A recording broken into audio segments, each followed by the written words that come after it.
This is Comic Shenanigans, episode 1062, a conversation with Tom Brennan.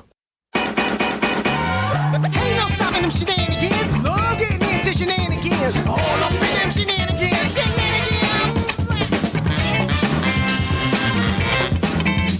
Shenanigans. Shenanigans. Shenanigans.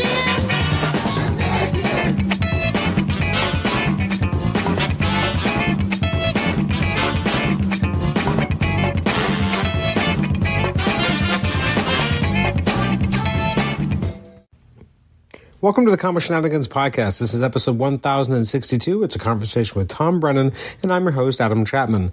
Tom used to work at the comic book industry at Marvel Editorial in the late 2000s. He was one of the big pieces that was working on the Brand New Day books as an assistant editor to Steve Wacker. So this was a lot of fun to be able to kind of chat with him about the industry at the time, what it was like to kind of come in when he did, and the books he was working on, and quite a high-profile book. To say the least. I will say I do recommend that people check out the Amazing Spider Talk podcast if you don't already, and you really should, because Dan Gavosden, who's a good longtime friend of this show, and Mark Ginocchio do an amazing job over there. But in particular, they did do an episode a few years back where they interviewed Tom to talk about his role in the Obama issue of Amazing Spider-Man. So they dedicated a lot of time to it in their episode and their discussion with Tom. So we don't really talk about it here. I do mention and kind of shout out that people should check out that episode because they just did that, in my view, the definitive kind of take on that particular era and that particular book. So instead of kind of doubling that story, I thought, you know what, just send you to the best source for that particular story. But otherwise, I hope you really enjoyed this episode. We've got some great stuff coming up in the next few weeks. In the next couple of months. We have episodes with Jason Liebig coming back to the show for his third appearance. That was a really fun one. We have Virtual Calligraphy's Joe Caramagna, which I'm really excited to put this episode out there. We had a great conversation, and I really enjoyed every moment of it. So I'm hoping that you enjoy that as much as I did when we get to that episode. We have an upcoming episode with Ron Friends when he comes back. We have an episode with Andrew Papoy in November. So a lot of good stuff is coming up soon, and I'm really excited to share that with everyone. You can always email me at comicshenanigans@gmail.com. Rate the show on Apple Podcasts. Listen to us on Apple Podcasts. And also listen to us on Spotify. Thanks again for listening, and let's jump right into the conversation with Tom. Enjoy.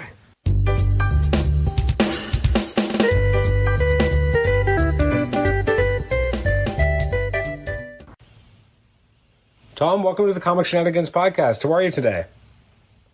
I'm doing great. Thank you so much for having me. I'm happy to talk about a time in my life that I think very fondly of, despite what you may have heard.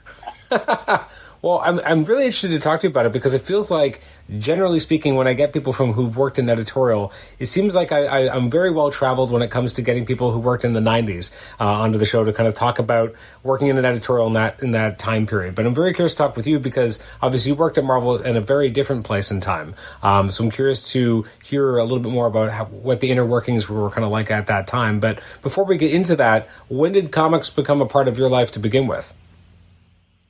I'd say comics became a part of my life with the Series 1 Marvel trading cards is what really got me back in, I think it was 1990. That really got me interested in the broader Marvel universe and basically like what a great sort of education that was.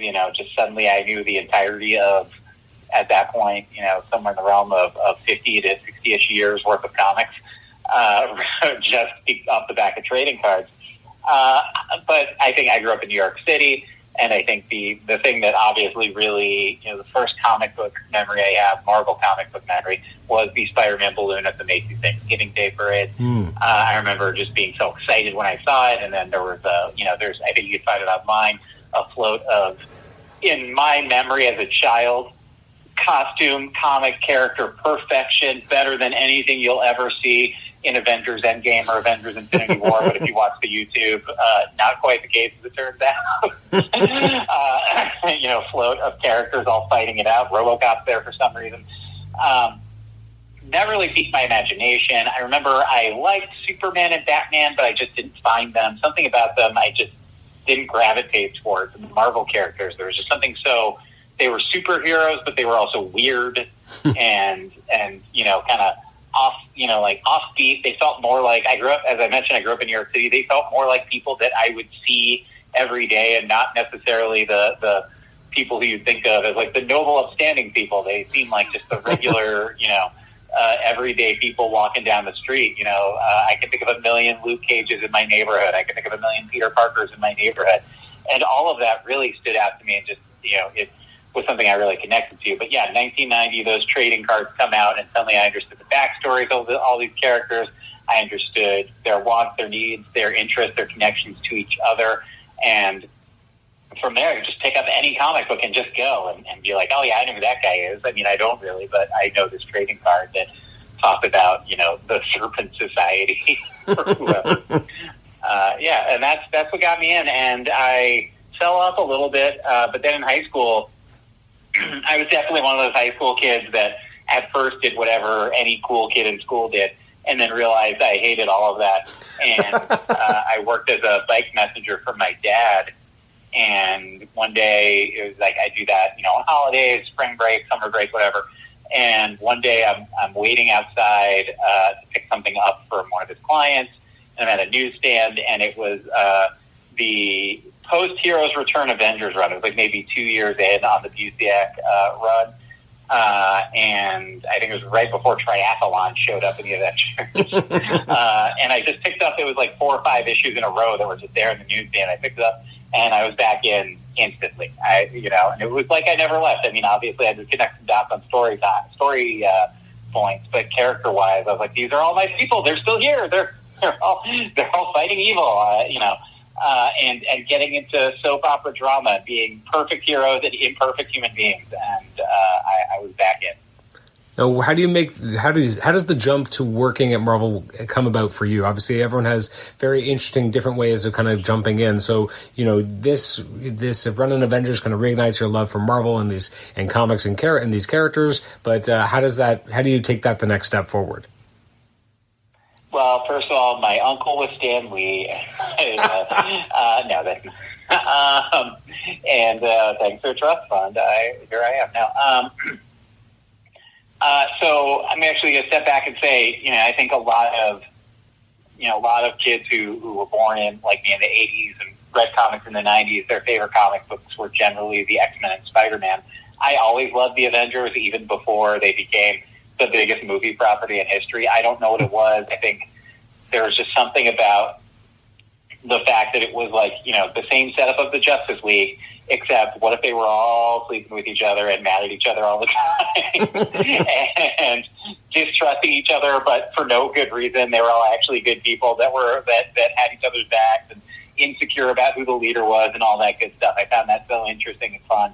And, I became, as I mentioned, pretty loyal reader when I returned to reading comics in the late 90s.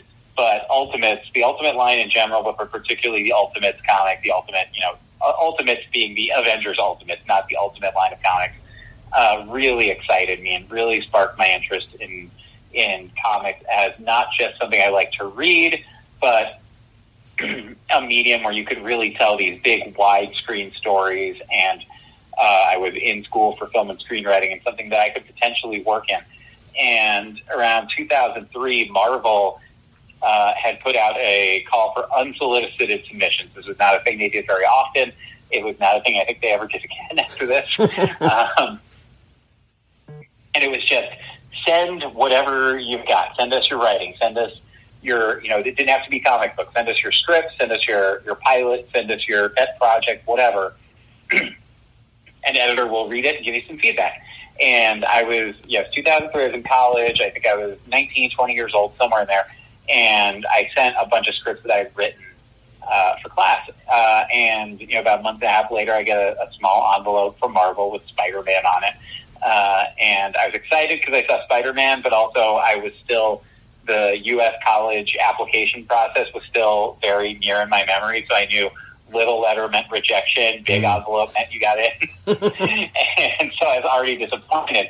And it was a letter, signed from Joe Quesada. At least. But it actually said, you're not there yet, but we like your creative thinking. We like your storytelling ability. keep sending your work to this one specific editor and keep on our radar.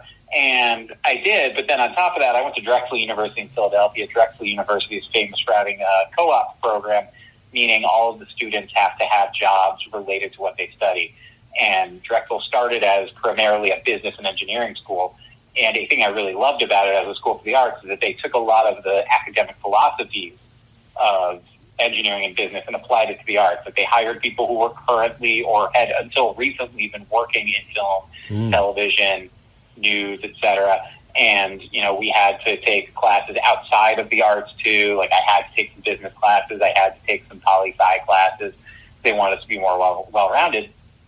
And then I had to work in the field. And this was coming up about a year away, so I sent that editor some of my scripts and some of my, you know, like my student film and goofy sketches I was writing for comedy and, you know, tapes of my earliest stand-up, which, God willing, were destroyed. I mentioned in each of them, like, by the way, I'm going to need a co-op in about a year. I'm going to need an internship. If you guys need anything, I'm around. I particularly love the Ultimates. You know, please keep me in mind. And lo and behold, 2004, I get a call from Nick Lowe and Kenzie Cadenhead, who was an editor at the time. Nick Lowe's still there. Mackenzie is a young adult and children's book writer who does write a lot of stuff for Marvel as well. They brought me in for an interview in the Ultimates and Marvel Adventures, Marvel All Ages office. They were both assistant. Mackenzie was assistant to C.B. Cebulski at the time. Nick was an assistant to Ralph Macchio at the time. And I interned there for 6 months and really became like just a fly in the wall, absorbing everything, read every comic I could, read every hard script I could, really studied the process. And I was very fortunate in that office. They were very, very, very helpful and very, four very good teachers in that office who were very, the teacher mindset, very interested in letting me learn about comics. Ralph is a wealth of knowledge going back so long. Nick and Mackenzie were a little younger, but we're really big up and coming names. CB went on to be editor-in-chief, so obviously he knows what he's talking about when it comes to comics. And all of them, taught me a lot about not just comics, but that office also did some of the movie adaptations, the custom comics. So I learned a lot about the business side as well. I graduated from college, and there weren't any jobs there. But I worked I sort of weaseled my way into a job as a page at CBS Television for about a year and a half, where I worked I worked, sort of production assistant on the evening news and the morning news, and then worked in a couple offices as well. And about a year and a half or so into that, I get a call from Nick Lowe saying that Steve Wacker over in the Spider-Man office was looking for an assistant. He recommended me, asked me, encouraged me to apply. Steve, the Spider-Man books at the time was the Brand New Day run, which was going to be semi-weekly. He had just finished 52, which, I don't know how much people remember anything from the past anymore. And I keep forgetting that it is 2024, and that means 2007 was 17 years ago. Don't say that. That breaks my heart, too. But 52 was a 52-part weekly miniseries.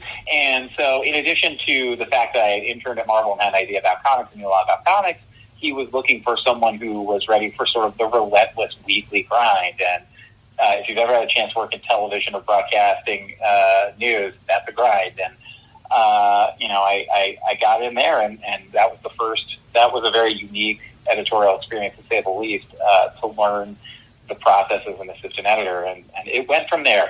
And I'm going to pause in my essay question answer to this moment. It is interesting, as you say, like of any time to come on a book in any editorial capacity, Brand New Day does seem like the biggest meat grinder possible, besides 52 itself. But again, 52 is at least finite. It was 1 year, it was a crazy experiment, and it worked, and it was an amazing experience for everyone involved and those who got to read it, especially as it was coming out real time. But then Brand New Day, you have 3 books a month of Spider-Man, replacing having multiple titles in the past. Now it's all one big narrative. You have a brain trust of people. Like on the outside, it looks like how would this work? How would this succeed? But it did, and for a long time. But you're right at the beginning of it. You're in this meat grinder. Like, did you feel like from the beginning, like this is not normal? Like this is crazy? Well, I like that. We started there a year before the launch, so for the better part of a year, our office, like the goal, they wanted to be as ahead on that content as we possibly could. Steve had a few books that he was editing, but the bulk of his work was getting ready for that. So while all these other offices had like Friday deadlines, I was about a year away I still had a year where I sometimes had a Friday deadline before the next, 2008 to when I was 14. So the next 6 years of my life would be every Friday as a deadline. It was interesting. Like I got there and like there'd be comics that were going to be, 4 months into the run that were done. And then there'd be, the first issue of the run that was done. And then the second issue of the run was in trouble. And we got to figure that out. And, it was a very unique way to learn it. It was there, there'd be like, because, as you alluded to, there were at the time 4. It ended up becoming, I think, as many as 7 to 8 comic book writers in what was called the Spidey Brain Trust. And they were plotting out, it was sort of like a writer's room for TV. They were plotting out a couple of years worth of stories and then each taking an arc. And the goal there was partially to just have, there's going to be a weekly comic, you don't want to grind through any one writer or any one artist.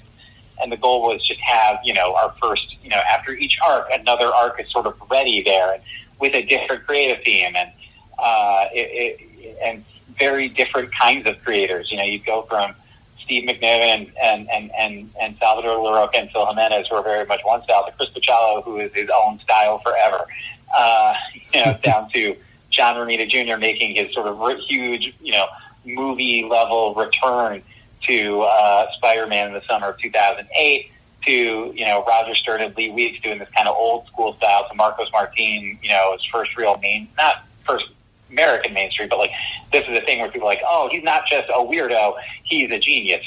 And I say that to his face, and that's an okay thing for him to say.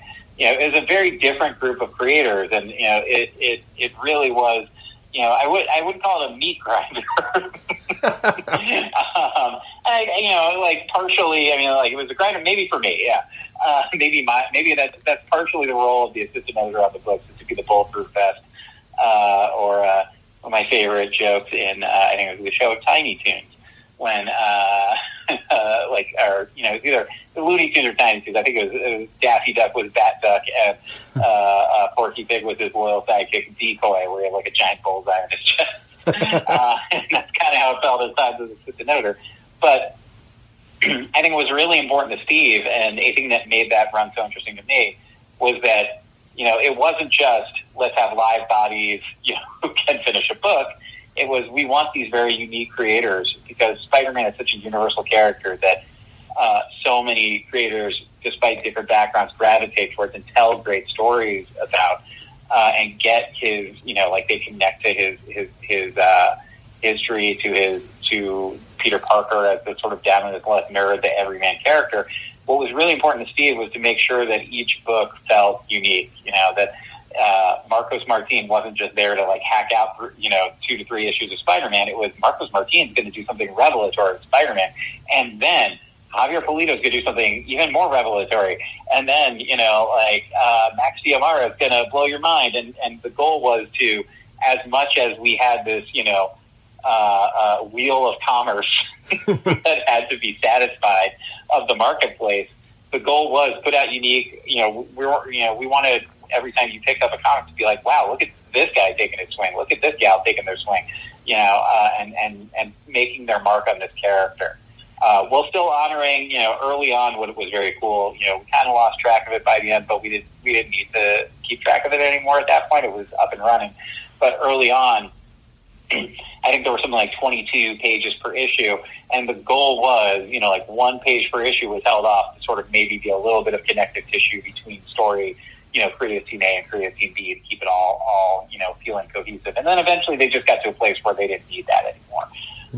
Particularly, Dan Slott and Mark Waid are the kinds of writers who, they'll figure out a way to organically get your thing in, so that the bigger event down the line is satisfied, but they're still able to tell their story.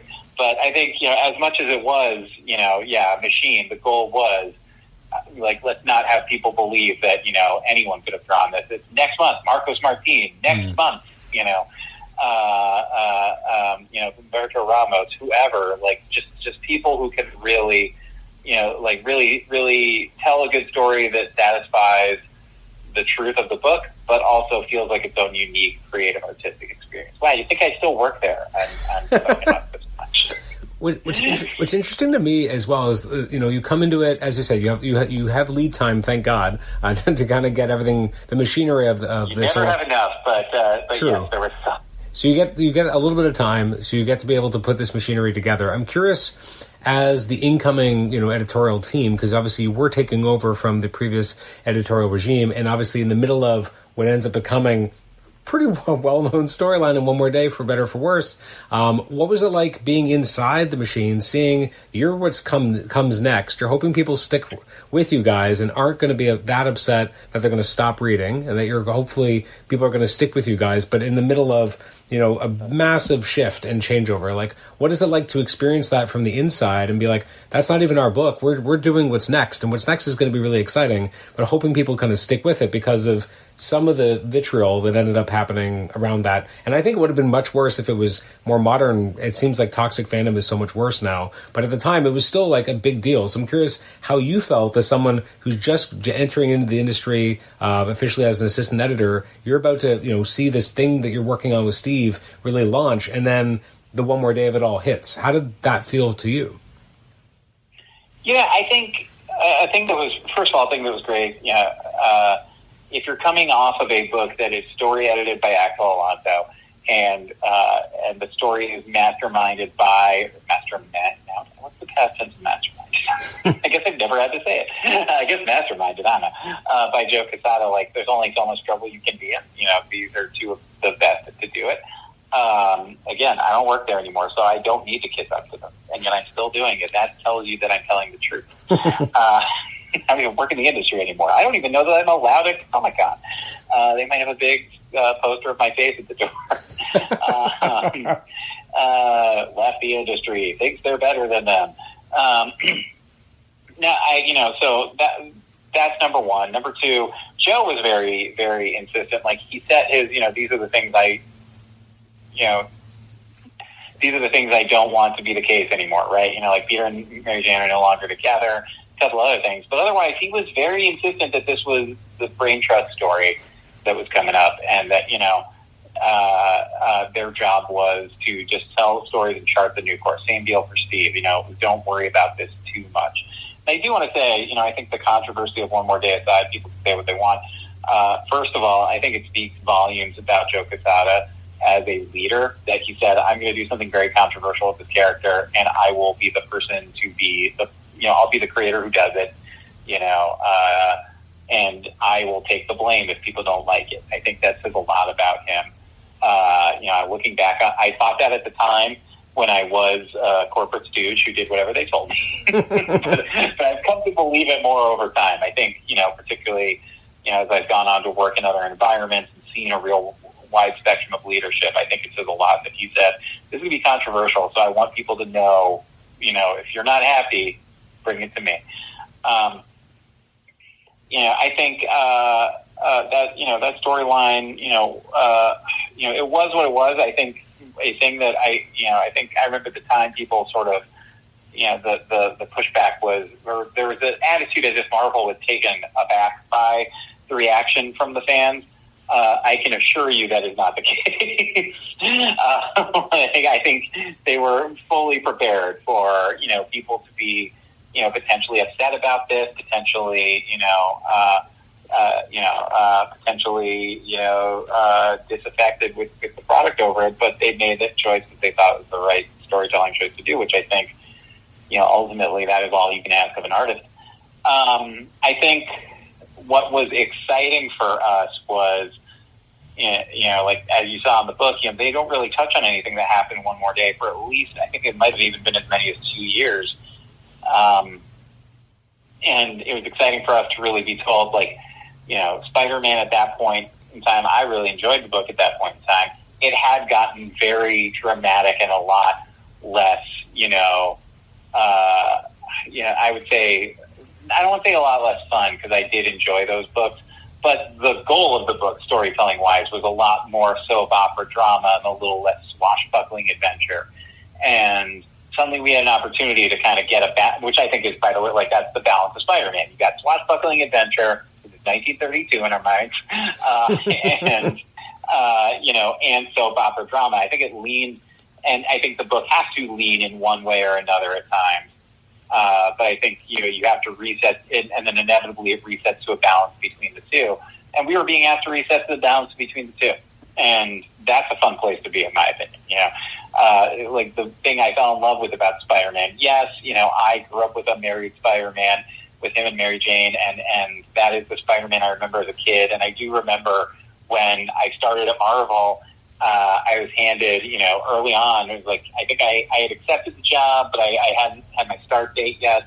But Steve sent me a bunch of scripts, and it was everything coming in the next year. And I was like, oh God, they're doing it. They're going to do it. I can't believe it. Like, it's like if you're, it's like how, being handed the war plans, on day one at the Pentagon.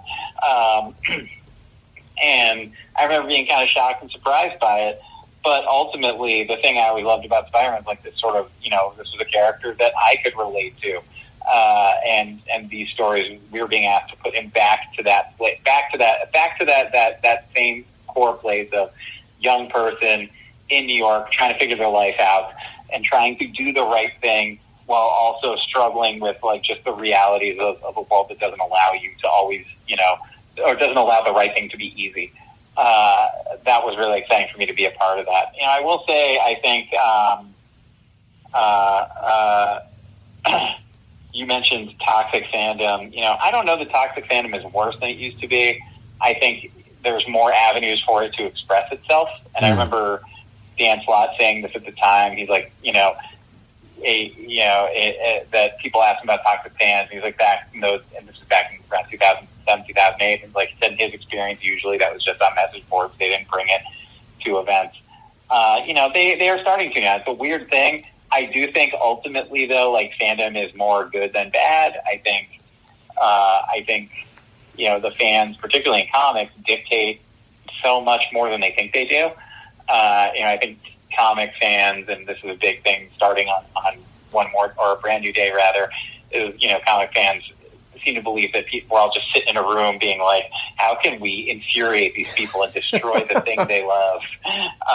Ignoring the fact that like great drama means you take someone's beloved character and put them in experiences that you don't want them in because you're scared for them and you want them to get out of it. And then they do at the end, but I do think, comic fans have more input than they think. Their love of the character inspires us to tell stories about that character. They're not always going to be the ones you like, but the fact that Spider-Man is still around since 1962 is because the fans loved him. Like, I don't know if you watched that show in the 1970s. It's certainly not the pop culture, certainly not because he became a hot, commodity. Like, that hot commodity didn't really take in until 1990-ish outside of comic book fans. And even then, it took a while for him to become, the cool, popular thing that he is now. For sure.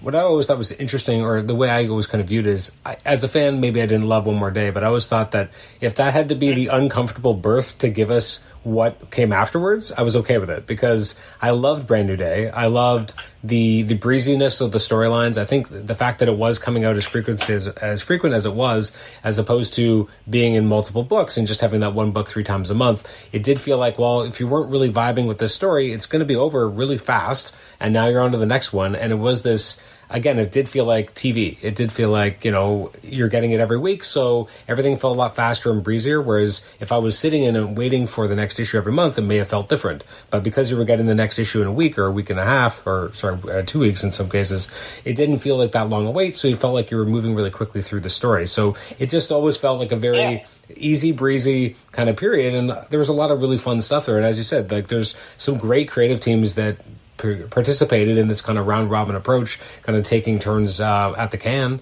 and I always liked it. So I as a fan really appreciated all the work you guys put into the project. Thank you, I appreciate that. And like that was the goal. The goal was without watering it down, you say something for everyone, it kind of feels like you're saying, something for no one, or, like McDonald's is what comes to mind when you say something for everyone. Like, when I really tend to think it was more like the burger restaurant at Bob's Burgers, where, each burger is uniquely different and there's something for everyone. But another thing that was cool is, like, there's a lot of long-term storytelling, but also, there is a lot of sudden moments that happened in comics that happened because an artist made a choice that would change things. And the thing that comes to mind, the first Marcos Martin and Dan Slott storyline in the first issue, Dan, at the time, he may still, wrote in the old Marvel style, a little more detailed than the old Marvel style. I feel like the old Marvel style can sometimes be I feel like when Stan Lee wrote in the old Marvel style, it meant he called someone up and said, draw 14 pages with this. Like, Dan wrote slightly more detailed plots than perhaps may have been the case of the original old Marvel style. But I remember in it was like Pete and Harry have a slight disagreement over something, and the way that Dan had thought about it in his mind, I remember him telling me anyway, was this would be like a little thing, like he's just kind of irked with his friend, and Marcus Martin kind of drew Harry as furious, and Dan was like, "Oh, that's really cool," and now I have to resolve this in the next issue. And it made for like this sudden, like, interesting emotional moment that made it, which is part of what makes Spider-Man great. Is like, this guy, your concerns are, will he beat the Rhino and will he get the hot sauce to Aunt May? Like, it's both. And if he beats the Rhino but forgets the hot sauce, Aunt May's a little annoyed, and then Aunt May doesn't know that Spider-Man's a superhero. So Aunt May's just like, my loser nephew, I love him so much, but Jesus, he's never getting his life together. Which then fills her with the guilt of not being a perfect mother, and fills him with the guilt of not being a perfect son figure. And then suddenly there's levels of storytelling that make that more interesting. And ditto here. It was a situation where initially it was just a couple friends kind of razzing each other, and Harry's kind of over his loser friend, but it was not going to be visited upon again in the next issue.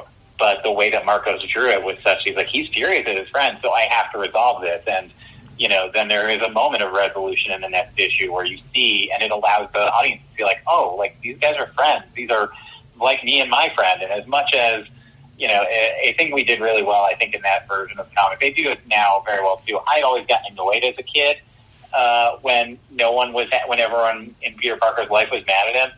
And a thing I think about a lot, this isn't any of the comics, Spider-Man 2, the movie, the Raimi movie, mm-hmm. I remember thinking, even if you don't know that he's Spider-Man, hey, Mary Jane, Harry, you're marrying an astronaut. You're the richest guy in town. Maybe back off your friend who lives in, hovel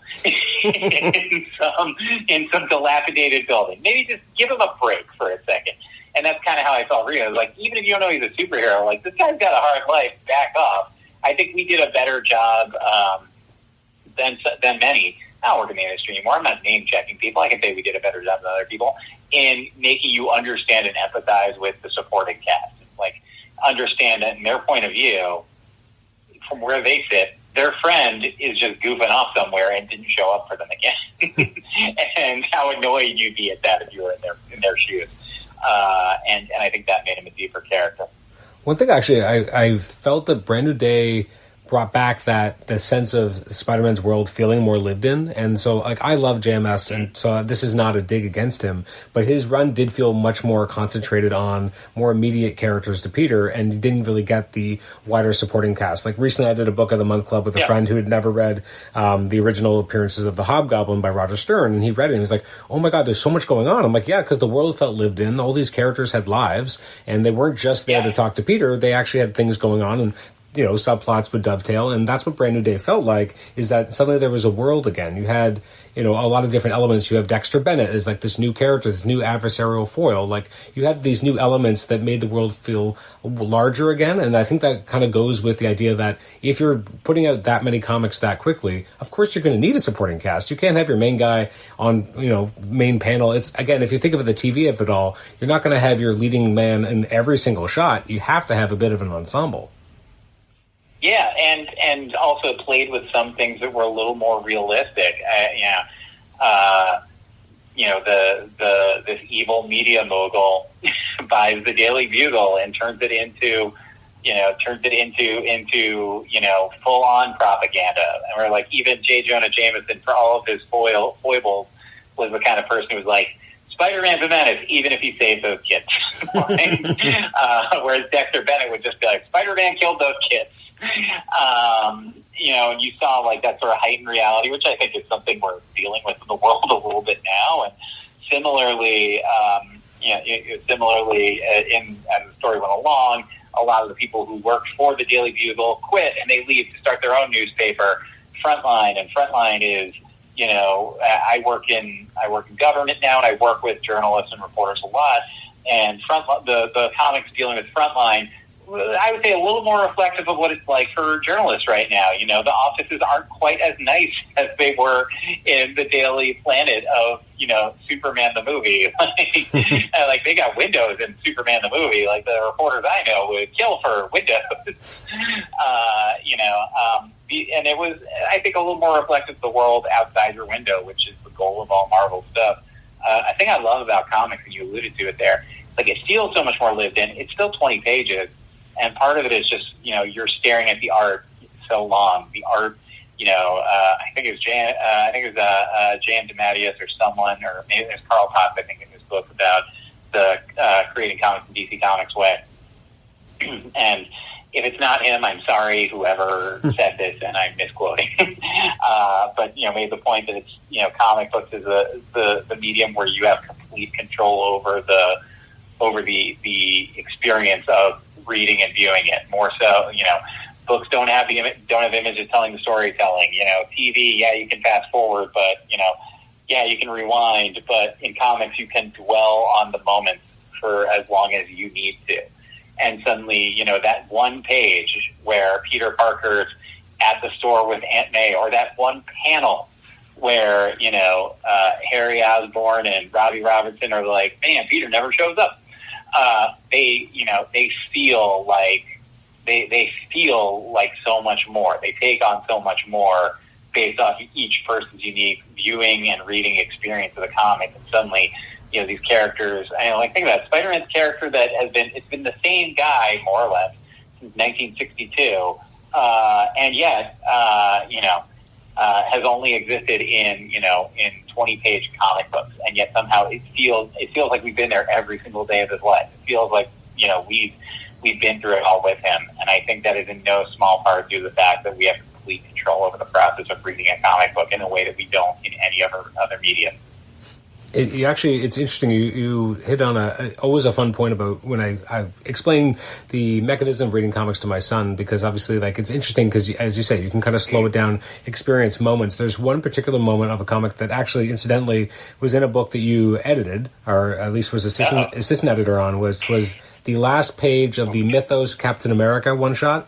That you and Steve did. And it's that beautiful shot where Steve is sitting there with the only other remaining veteran of their corps, and he's just looking out, and all the tables are gone. It's just the two of them, and he just kind of adjusts the medals on the other guy, who maybe can't even hear him anymore because he's of advanced age at that point, and just kind of looks at him and says, "God, Dougie, I miss those boys." And that one-page moment really sat with me. I remember when I first read it, and it always hits me when I read it again. But again, it's because I get to just experience that moment. It's the last page, and it just goes on, and I just sit with it for a bit. And, I could just flip the page and just be like, well, that's the end of that comic, but I don't have to. I can just sit in that moment. So it's interesting when you mentioned that. That was the first thing I thought of. Yeah, and Paulo Rivera, the master, and I'm looking right now at my wall in my office. I have a piece of art that he gifted me from a book we worked on together, which is, I think it was like, it must have been like 2009, something like that. We did this run of, I think it was 2009, because it would have been the 80th anniversary of the old Timely comics, and I edited a comic on the Young Allies, which was Barnes, Toro, and then back in the 30s, a group of incredibly offensive stereotypes called The Young Allies that Roger Stern and Paulo Rivera dutifully rehabilitated for the purposes of this one shot. And very much so in the case of particularly one. Google it, kids. I'm not going to walk you through racism. But panel one of, and it's a page from this comic, and it's, the plot of the old Young Allies books was these two sidekicks, Bucky and Toro, and then a group of kids pals, getting into hijinks, beating up Nazis. Back when comics were good. And the idea behind this one shot that Roger Stern and Paulo Rivera did was, the idea was, that comic back in the 30s was a fictional comic, and in the real world, these kids were all, young, just in the military for World War II, and they were teamed up with Bucky, and they go on these real hard-hitting adventures. And panel one of this page I'm looking at right now is page 15 of The Young Allies. Bucky is on the back of a motorcycle, crouched, ready to jump, and driving the motorcycle is Washington Jones, one of the Young Allies, and Bucky's got to jump onto this truck. And the way that Paulo has drawn it, like it's, you're behind it, you see the speed lines, and it has stayed with me forever. And I mentioned once it stayed with me forever because I think it's just such a perfect encapsulation of not just superheroes, but Marvel heroes, because, he's about to do something daring and bold, but, is in unideal circumstances and needs his human sidekick to help him out with it. And Paulo graciously gifted this page to me, when he was, before I believe he moved to California, as he was going through his stuff. So, wow. But yeah, like that one still image is to me everything. And, then your imagination has to piece together from one panel to the next, which I love too. What happens in between panel one and panel two. We know that Cap winds up, and we know that he punches the guy in panel two. How he punches him is different to me. It's different to you. It's different to your son. And that is, to me, the magic of comics that I don't think any other medium can really compete with. I'm curious what it was like for you when you're working on so long on the Brand New Day books, and obviously you have such a relationship with Steve, but obviously there's other assignments that come up that you kind of, take over here and there. Sometimes it's an issue, sometimes it's a couple. And then you have other stints where you're working with Tom Brevoort on, the Spider-Girl books, whether it was Amazing Spider-Girl, Spectacular Spider-Girl. She obviously outlived a lot of different versions of her title. I'm curious. She's still alive now, right? I think she's still hanging in there. I think she's still alive. I wish you had a regular book again. Hey, man, look, with Marvel, never has a book surviving one. Sorry, continue. I didn't mean to. No, I'm just curious what it was like to transition from, working with Steve so much, and then you're working with Tom, and not just you're working with Tom on a book like Spider-Girl, but you're working with, seasoned, I would call them legends, Tom DeFalco and Ron Frenz, who are an amazing creative team. What was that experience like, kind of working and seeing how Tom edited that book? Because obviously him and Tom went way back, because Tom had worked for him when DeFalco was still, EIC, and then suddenly that obviously was very different, and suddenly Tom was his editor, and DeFalco was back to just kind of being a freelance writer, and that's kind of the way it obviously has been since. So I'm curious how it was like for you to kind of watch that, and what did you take from that? I think that, first of all, a thing I loved about that experience, I don't know if this is the way it is for every editor, or if this is the way they still do it or not. I'm still very close friends with people in there, but I don't know the inner workings remotely. But I was very grateful for the fact that I got to work for a few editors. And Steve, to me, is probably the best editor I ever worked for. But I got to learn a little something from different people. I think Tom Brevoort, you look up the word comic book editor in the dictionary, Tom Brevoort's face should be there. I got to work with Bill Roseman, who is, unbeknownst to the world, but beknownst to comics as the reason that we have, a cool Guardians of the Galaxy, and learn a little about him. He came from a marketing background, so with him I learned a little bit about how you promote books, particularly promote your own books that might not, be selling as well, and what little tricks you can pull. I worked with Warren Simons a little bit at Marvel, and then I worked from Valiant, and he has just his ability to get to the heart of a story and find it underneath some of, sometimes the mess that creators, and I count myself as a creator, I'm not judging anyone, we all vomit out, these big complicated ideas, and Warren has the ability to kind of find that underneath it. Nick Lowe, who I work for, is this sort of master of just creating a good, positive working environment and clearing the road so that creators can create. So I think right off the bat, if right now at Marvel and DC they're making sure that assistants and associate editors can work with as many different editors as possible while still, having the one person who's kind of shepherding their career for right now. If that's what they're doing, great. If that's not what they're doing, they should be, because it was great for me.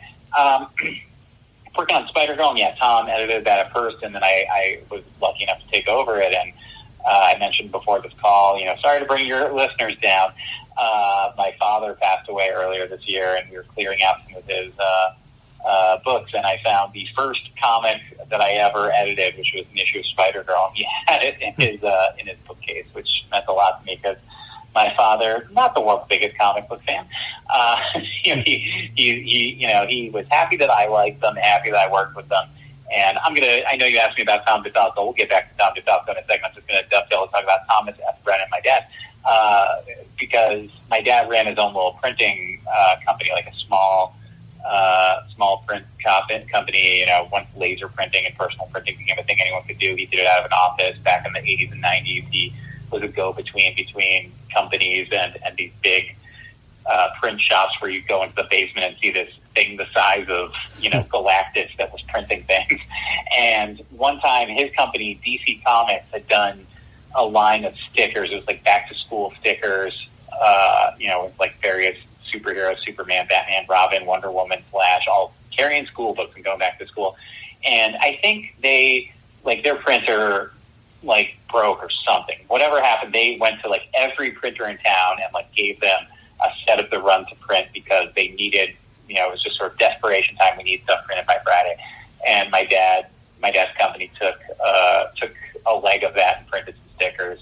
And up on my wall in my office also is, the only comic my dad had as a prize comic, which was he was gifted a right off the press copy of The Death of Superman, in addition to the paycheck from DC Comics. Thanks for getting the work done.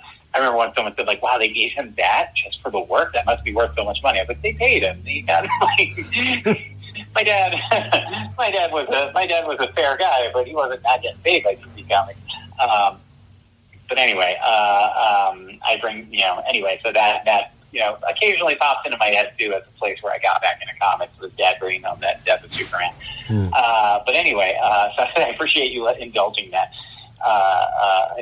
in that. But, I found the first comic I ever solo edited, which was an issue of Spider-Girl. And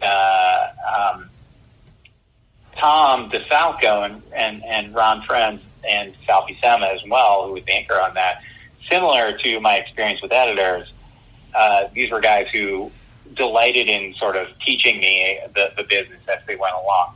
And I learned so much about storytelling. And Tom worked in a similar plotting style to Dan Slott. He was a little more tighter script.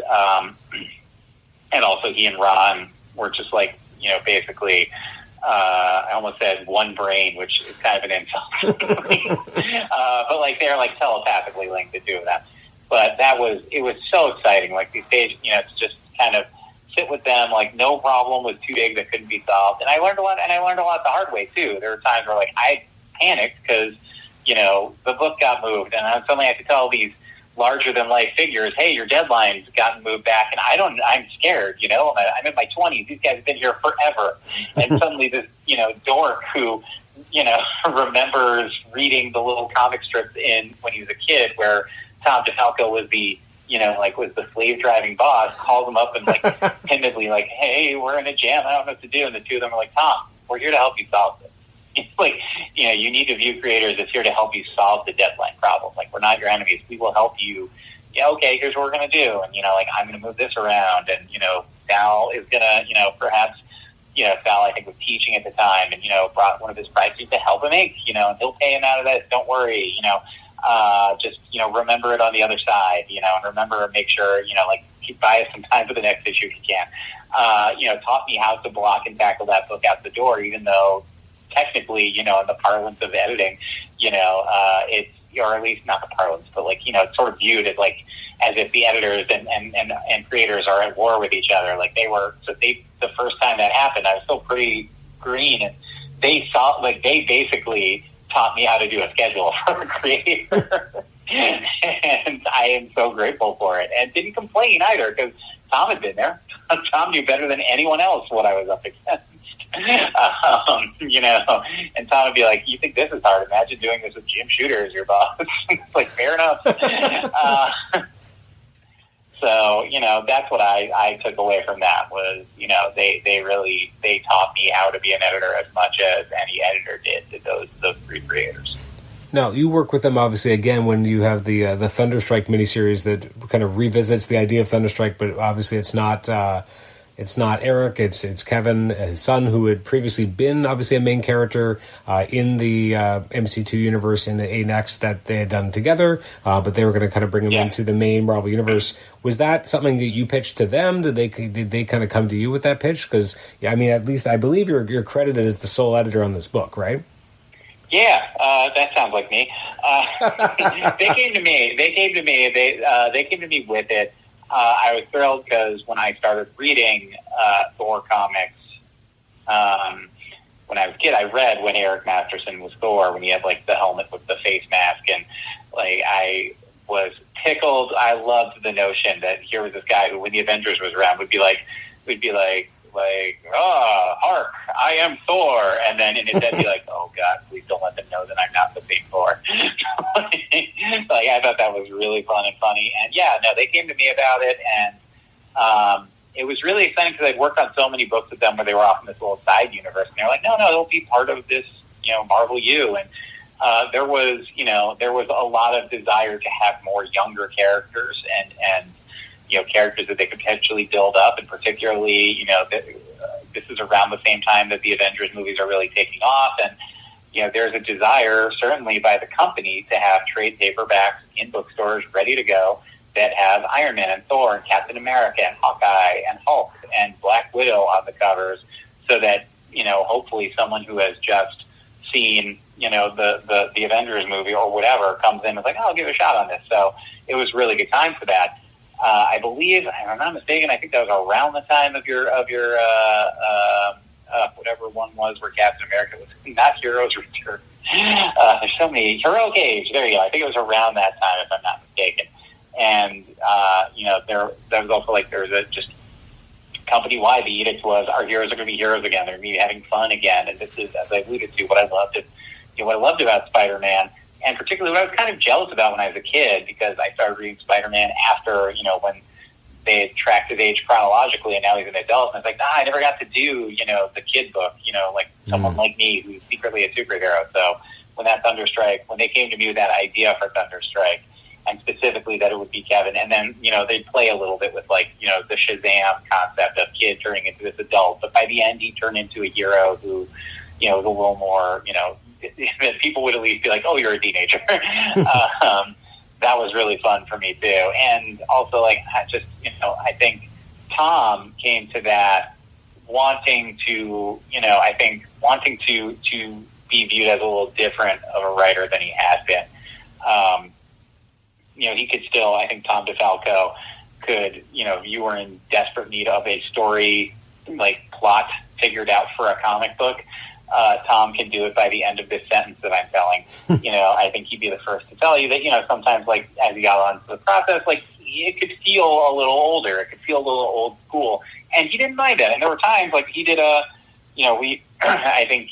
started it, but it was handed off to another editor. There was a series called Hulk Smash Avengers, where the idea was it was just different decades of the Avengers. It was a group of stories. There was one little connective tissue, but it starts in the old school Avengers, the Stan and Jack era, and ends with whatever, I think the Bendis Avengers. And Tom and Ron did that, and they nailed it. And of course they get that.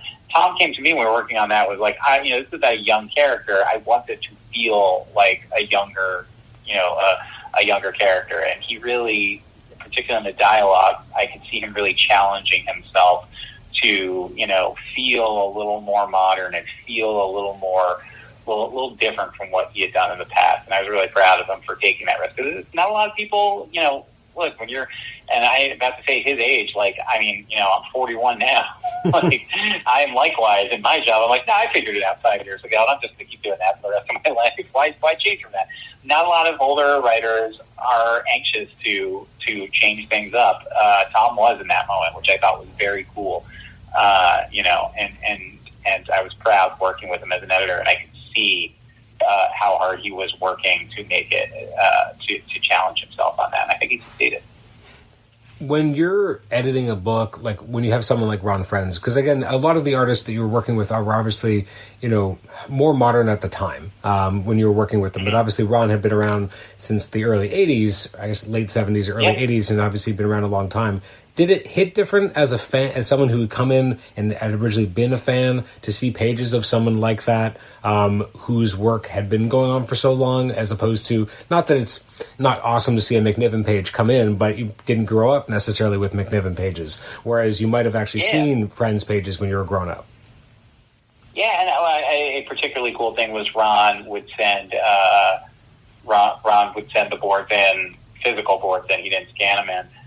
Same deal with Sal Buscema. So, like, and when I started there, a lot of people sent boards in. By the end, it was fewer and fewer. Mm-hmm. You know, it takes a lot of time. It's why send it to me, just send it straight to the Anchor, and the Anchor can just high-res scan it there at home.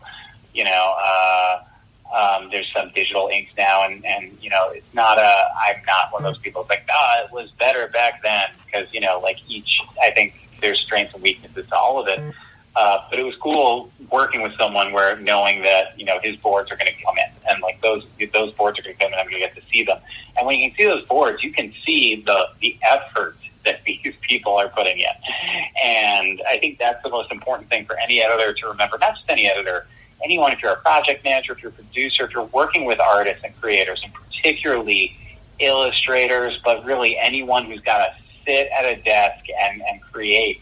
You know, it sounds like it's not physically laborious, but it is. I've remained, like, one of my closest friends in comics, artist-wise, is Brad Walker. And, you know, I talk to him about this all the time. It's funny, Brad and I fell out of contact just because I moved on to a different industry. And then he ended up being neighbors with one of my best friends. You know, so close am I with this friend that I'm his son's godfather. And I learned Brad as their neighbor, and they're close. Like, they're close neighbors. They hang out a lot. And so, all that to say, like, I didn't spend a lot of time in artists, like, physically with them. When you're a comic book editor, you're in an office in New York. Some of these people are in New York. Some of these people are in LA. Some of these people are in Brazil. Some of these people are in Japan. And many times they're working alone in a room in a studio. And I talk with Brad a lot about this. Like, that's my connective tissue here. Physically, it's very hard. It's hard on the back. It's hard on, hunching over a desk, drawing, particularly drawing a large page, is a physically hard thing. You're sitting by yourself all day, so you don't even, like, you're not, you know, it's not like if you're working in an office where you can walk down the hall to someone else and be like, you really this bullshit, or, sorry, I don't know if I can curse anything. That's okay. But, you know, like, okay, it's like, can you believe this garbage we're dealing with at work today? And then get back to work, because we all need that moment every once in a while. Like, they don't necessarily have that. Many of them are working at home. Some of them are in shared studio spaces. But so when those boards came in, I felt like I could see not just the work to create, but the work to just you know, they're freelancers also, so they are their own bosses. And, you know, as much as that has some freedom, there's also the anxiety of, you know, where's my next job coming from? And I felt like I could see in the physical boards from Ron and Sal just like decades of hardened, you know, steel from having fought the comic wars forever and still be up for fighting them every day. Now, before we're almost at the time that we had kind of set aside, so I guess I have to ask you, you know, what kind of led to your exit from the industry? Well, you know, I mean, I think the most important thing to know is that there's absolutely no truth to the allegations that I was involved in a money laundering scheme with Russia. You know, I worked in comics from 2007 till 2016. I worked for Marvel. I worked for Valiant Comics. I loved it. I had a blast. I've always been involved in politics and government, local politics, state and national. I volunteered on campaigns when I worked at Marvel. I became a lot of the press here in town, and a lot of like pundit types are big comic book fans, and we befriended each other on Twitter because I was interested in their work, they were interested in my work. I worked on the Spider-Man meets Obama comic, the highest selling comic of the 2000s, as I was quick to mention to my then girlfriend, now wife, on our first date. I should mention, and I will probably already have mentioned this in the intro to this episode, but you did a fantastic discussion of that with this amazing Spider Talk podcast before, which is why I kind of steered away from it, because you've already done such a great job talking about it there. So I do recommend people check that out if you want. Or if things go, I'm not going to make this political. I'll just simply say, if the United States is still here in January, I'm happy to be back. But that was something I'm always interested in, and I also do stand-up comedy, and I did politically themed stand-up comedy. All to say, in between that, the New York City Mayor's Office created this team called Creative Communications back in 2015, and in 2016, I moved over to the Mayor's Office. And the goal of that office was they wanted people who weren't necessarily from government. There were a lot of photojournalists, a lot of artists, a lot of creators, a lot of social media and digital strategy, people from marketing and from from media and from news. And the idea was they wanted us to, our office picked up, where the press release ended and created video content and digital content and all kinds of cool stuff to help advocate the missions of the administration and the missions of, the many city agencies, Parks Department, NYPD, New York Public Library System, fire department, schools, some of the, like New York City, any city government is pretty daunting and exciting. New York City is, it's a city government that leads some of the largest versions of every municipal system in the planet. And I worked there for many years. I worked there through COVID. I worked there through 2 mayoral administrations, and ended up becoming the director of that team. And yeah, our goal was to just be the sort of like weird creative kids who came up with funny sketches or dramatic images. And actually, it's funny, the first week on the job, 2016, my first week on the job, the mayor's administration had enacted this new rule on pay equity. And we had an outstanding illustrator on our team named Katie Bartholomew. And Katie had this idea that to explain it, we could shoot like a video, of her drawing a comic strip explaining how it worked. And we decided to do it as a live stream. And suddenly there I am, my first Wednesday night, not working in comics anymore. And I am begging people to approve a script so that I can get a deadline hit by Friday. Comic book cards. And it's like, they got me again. And now I left the mayor's office earlier this year. I now work for the New York State Governor's office in a similar capacity, sort of creative and digital side of the team. And I like to say I'm the only person alive who has written for 2 mayors, 1 governor, and 1 Spider-Man. Name the other one. You can't, man. That's awesome. Well, again, thank you so much for taking the time today to chat with me about. Thank you. This was delightful. I'm sorry I talked too much.